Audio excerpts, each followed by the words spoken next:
بحمدی تعالی و بکرم مصطفیٰ صلی اللہ تعالی علیہ وسلم آج کی شب میں قرآن عظیم کے 8.5 پارے مکمل ہو چکے ہیں۔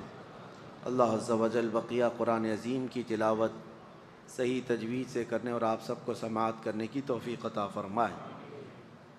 انشاءاللہ العزیز ایک اور دن لمبی تراویح کے بعد پھر آپ نارمل ہو جائیں گے انشاءاللہ۔ 1.5 پارے کی جو تلاوت ہو رہی ہے، لیکن ایک بات یاد رکھیں، یہ صرف کھڑا ہونا رمضان کی برکت ہے۔ سال بھر اتنی لمبی تلاوت نہ سننے کا موقع ملتا ہے نہ پڑھنے کا موقع ملتا ہے۔ اگر عشاء میں یا فجر میں بھی امام تھوڑی لمبی قرأت کر دیا تو لوگ چلانے لگ جاتے ہیں، اور پھر ان سے تنبیہاً کہا جاتا ہے کہ تھوڑا پیچھے والوں کا خیال کر لیا جائے۔ یہ رمضان کی برکت ہے، اللہ تبارک و تعالی اس کی برکت سے ہمیں اتنی دیر کھڑے ہونے کی توفیق دیتا ہے۔ ایک بزرگ نے فرمایا، میں تفسیر کی طرف آتا ہوں، 2 آیتیں ہیں۔ مغرب کی نماز میں امام صاحب نے تھوڑی لمبی قرأت کر دی، تو جو اتفاق ایسا تھا کہ جو شہر کے حاکم تھے، گورنر صاحب تھے، یہ بغداد کی بات ہے، وہ نماز میں تھے پیچھے، تو لمبی قرأت بھاری پڑ گئی نیتا جی کو، تو انہوں نے سلام پھیرنے کے بعد، عربی جانتے تھے، کہا کہ کون سی نماز اتنی لمبی پڑھا دیتے ہو آپ، لوگوں کے کام کاج رہتے ہیں۔ تو امام صاحب نے معافی طلب کر لی، کہا کہ ٹھیک ہے ہلکی قرأت کروں گا۔ وہ حاکم وقت جو تھے وہ اس وقت وہیں پر تھے، عشاء کی نماز کا وقت ہوا، امام صاحب نے پہلی رکعت میں 1 آیت، دوسری رکعت میں 1 آیت پڑھی، عشاء میں آیت پڑھی 22ویں پارے کی، جو سورۃ الاحزاب کی آخری آیتوں میں سے، وَقَالُوا رَبَّنَا إِنَّا أَطَعْنَا سَادَتَنَا وَكُبَرَاءَنَا فَأَضَلُّونَا السَّبِيلَ، رکوع کر دیا۔ دوسری آیت تھی رَبَّنَا آتِهِمْ ضِعْفَيْنِ مِنَ الْعَذَابِ وَالْعَنْهُمْ لَعْنًا كَبِيرًا، رکوع کر لی۔ آپ کو نہیں سمجھ میں آئے گا، جو نماز پڑھنے والے تھے وہ اہل عرب تھے، وہ جانتے تھے۔ پہلی رکعت میں امام صاحب نے ایک آیت پڑھی، جس کا مطلب یہ تھا، قرآن میں ہے، پچھلے زمانے کی ایک قوم کا ذکر ہے کہ ان کو جب پکڑا جائے گا قیامت کے دن تو وہ کہیں گے، اے ہمارے رب، ہمارے بڑوں کی ہم نے پیروی کی، انہوں نے ہمیں گمراہ کر دیا، ہمارے بڑے حاکموں کی ہم نے پیروی کی، انہوں نے ہمیں گمراہ کر دیا۔ اللہ اکبر۔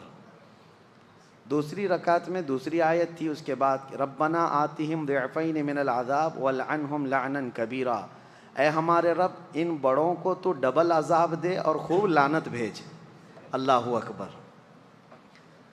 یہ جنہوں نے نماز پڑھی انہیں تو پتہ تھا۔ سلام پھیرنے کے بعد حاکم وقت نے کہا، امام صاحب پہلے جیسے پڑھتے تھے ویسے ہی پڑھو، ورنہ ہر رکعت میں بد دعا حاکموں کو ہی ہوتی رہے گی۔ بہرحال ایک عمدہ نفیس بات تھی، میں نے آپ کے سامنے ذکر کیا۔ ہم نے آج تلاوت کیا ہے سورۃ الاعراف۔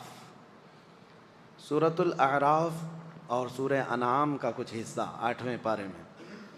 اعراف جو ہے ایک جگہ کا نام ہے، جس کے نام سے پوری سورہ ہو گئی۔ جنت اور دوزخ کے بیچ میں ایک جگہ ہے جس کو اعراف کہا گیا ہے، اور ان کا تذکرہ آیا ہے، ونادا اصحاب الاعراف، اعراف والے پکاریں گے، جنتیوں کو بھی پکاریں گے، جہنمیوں کو بھی۔ وہاں پر اس سورہ میں دونوں لوگوں کا ذکر ہے۔ پہلے جنتی لوگ آواز دے کر بلائیں گے، ونادا اصحاب الجنت اصحاب النار، یعنی جنت والے جو ہے دوزخ والوں کو پکار کر کے کہیں گے کیا، ان قد وجدنا ربنا حقا وعدنا حقا فهل وجدتم ما وعد ربكم حقا۔ جنت والے یہ کہیں گے، ہمارے رب نے ہم سے جو وعدہ کیا تھا وہ تو پورا کر دیا، ہمیں جنت دے دیا، تمہارا خدا جو تم سے وعدہ کیا تھا کیا تم نے بھی وہ وعدہ پورا دیکھ لیا؟ جہنمیوں کو پکار کر کہیں گے، کون؟ جنتی۔ اور اس دن جنت میں جانے والے یہ پکاریں گے، اللہ نے ہمارے ساتھ جو وعدہ کیا تھا جنت دینے کا وہ ہمیں پورا کر کے دکھایا۔ تو دوزخی سنیں گے جنتیوں کی باتیں، اور وہ کیا کہیں گے؟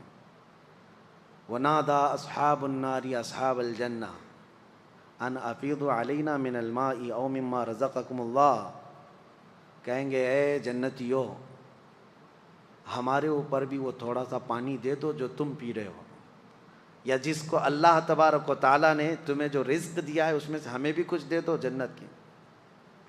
کہیں گے ان اللہ حرمہما علی الکافرین، پھر جنتی کہیں گے یہ جنت کی نعمتیں کافروں پر حرام ہیں، اللہ نہیں دے گا۔ تو جنتیوں کا اور دوزخیوں کا جو مکالمہ ہے وہ اس سورہ میں بیان کیا گیا ہے۔ عزیزان گرامی وقار، یہ بیان کرنا آسان ہے، ہمارا اور آپ کا شمار کس میں ہے یہ اسی دن پتہ چلے گا، اسی دن پتہ چلے گا۔ اسی لیے میں کہتا ہوں قیامت کے دن جس کے نام کا یہ اعلان ہو گیا کہ فلاں کا بیٹا جنت میں جا رہا ہے، اس سے بڑی خوشی اس کے لیے کیا ہو سکتی ہے، اسے پروانہ مل گیا۔ ہم نے سنا ہے یہاں پر لوگ امریکن ایمبیسی کے پاس بہت بھیڑ لگائے رہتے ہیں، اور جب کسی کا ویزا گرانٹ ہوتا ہے تو باہر سنا ہے اس کے پٹاخے اڑتے ہیں، اچھل کود ہوتا ہے، ایسا لگتا ہے اس کو جنت میں جا رہا ہے۔ اور ایک بار دیکھا بھی سڑک پر پورے رشتہ دار سب پٹاخے اڑا رہے، ایسا لگ رہا ہے کہ بہت بڑی نعمت اس کو مل گئی۔ آپ بھی جا کر یہ مشاہدہ کر سکتے ہیں، جس کو ویزا ملتا ہے یہ ان لوگوں کے لیے ہے جن کے لیے دنیا جنت ہے۔ اب آپ اندازہ کریں جائے گا تو کیا ہوگا، تھوڑا سا سیٹل ہونے کی کوشش کرے گا، اس سے زیادہ کیا ہے۔ تو جب قیامت کے دن جس کو ہمیشہ کی جنت سنائی جا رہی ہوگی، اس کی خوشیوں کا ٹھکانہ کہاں ہے، وہ کتنا خوش ہوگا اس دن۔ اللہ کریم ہمیں جنتیوں میں شمار فرمائے۔ میرے عزیزو، اسی سورۃ الاعراف میں اللہ تعالیٰ نے خلق آدم یعنی حضرت آدم علیہ السلام کی پیدائش کا ذکر بھی فرمایا۔ اللہ تعالیٰ فرماتا ہے ثم خلقناکم ثم صورناکم وَلَقَدْ خَلَقْنَاكُمْ ثُمَّ صَوَّرْنَاكُمْ، ہم نے تم کو پیدا کیا اور بہترین صورت دی، آدم علیہ السلام کو پیدا کیا۔ ثُمَّ قُلْنَا لِلْمَلَائِكَةِ اسْجُدُوا لِآدَمَ، پھر ہم نے تمام فرشتوں سے کہا آدم کو سجدہ کرو، فَسَجَدُوا إِلَّا إِبْلِيسَ، سبوں نے سجدہ کیا سوائے ابلیس کے۔ یہ واقعہ بارہا آپ نے سنا۔ آدم علیہ السلام کو اللہ تعالیٰ نے کیسے پیدا کیا، ایک ترتیب ہے اس میں۔ زمین کی مختلف جگہوں کی مٹی اٹھائی گئی، ہر جگہ کی مٹی اٹھائی گئی اور گوندھا گیا، اور اس کو جنتی پانی سے گوندا گیا، اور پھر اس کو جو شکل دی وہ اللہ تعالیٰ کی مرضی سے۔ انسان کی جو شکل ہے وہ کسی اور کو نہیں دی گئی ہے۔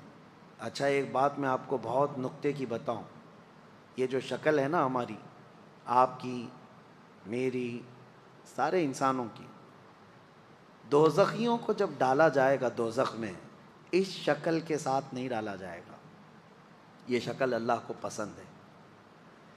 آپ کو میں بتاؤں اس شکل کے ساتھ کوئی بھی جہنم میں نہیں جائے گا، جہنمی کی شکل ہی الگ ہے۔